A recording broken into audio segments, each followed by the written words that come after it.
You are one yes away from financial ruin when your brother calls asking for another $5,000. You want to say no without destroying the relationship, but the guilt is paralyzing. By using the debt refusal anchor, you can set a firm boundary that shifts the conversation from personal rejection to rigid policy. This specific psychological framework protects your bank account and your sanity simultaneously, ensuring you never feel like the villain again. Actually, the most compassionate way to handle these requests. Sit back, grab a cup of water, and let's get to it. You get the text at 9 p.m. on a Tuesday. It starts with a little small talk about how you have been, followed by the inevitable pivot. They are short on rent. They have an unexpected car repair.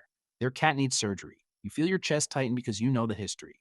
You have lent them money before, and you are still waiting for it to come back. It is a universal experience, but it does not have to be a permanent one.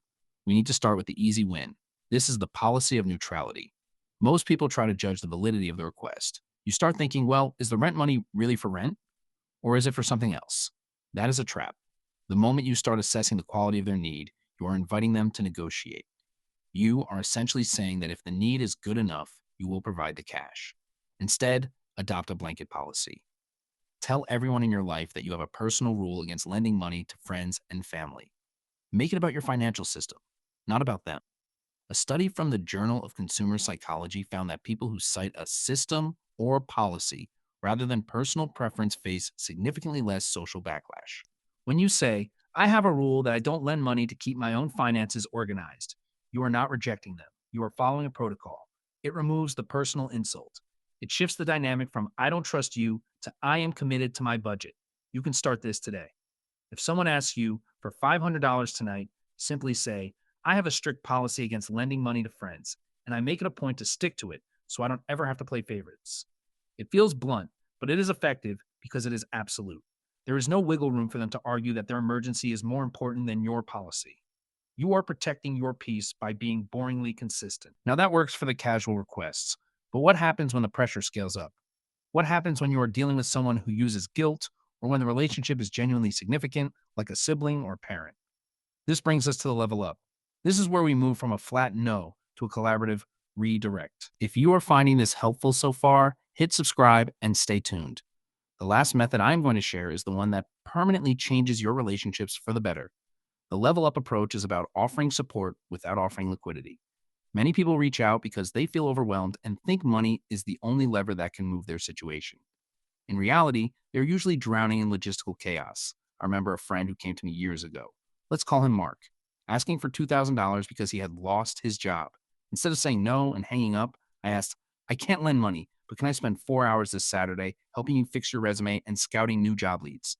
He was surprised, but we spent that Saturday together.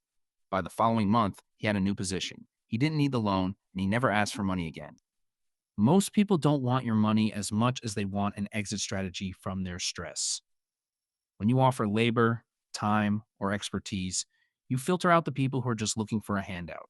The ones who are actually trying to solve their problem will appreciate the help. The ones who just want the cash will usually stop asking once they realize you are going to hold them accountable. Data from the Stanford University Graduate School of Business suggests that financial support without social accountability often leads to recurring dependency, whereas mentorship or shared labor creates a stronger, more resilient bond. You are essentially helping them solve the root cause. This changes the power dynamic. You are no longer the bank, you are the mentor.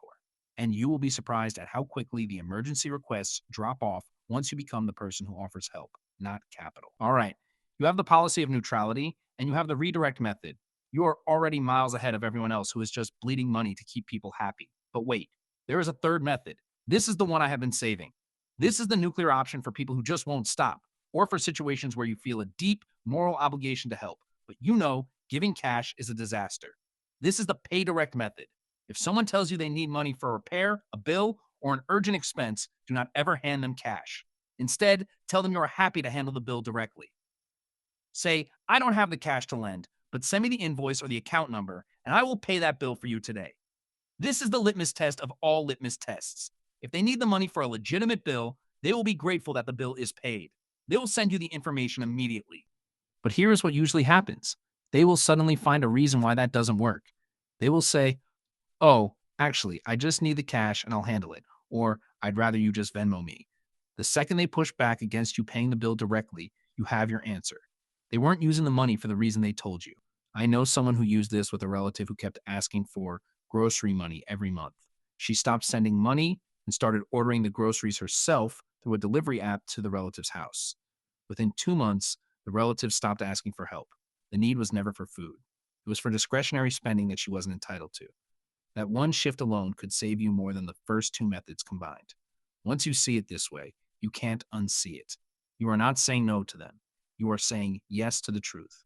You are saying yes to your own financial health. Most people are terrified that setting these boundaries will make them seem cold, but the opposite is true.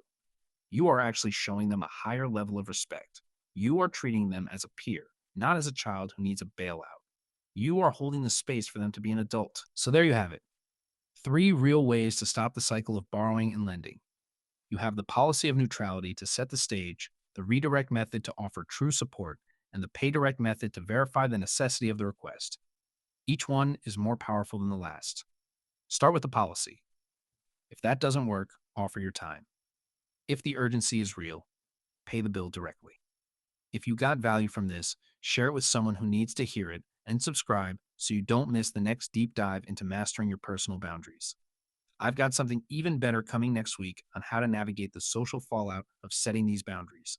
Stay tuned and keep your finances as strong as your principles. You have the power to change how people treat your resources. It starts the moment you stop saying yes out of guilt and start saying yes to your own future. That is how you win. That is how you stay free. See you in the next one.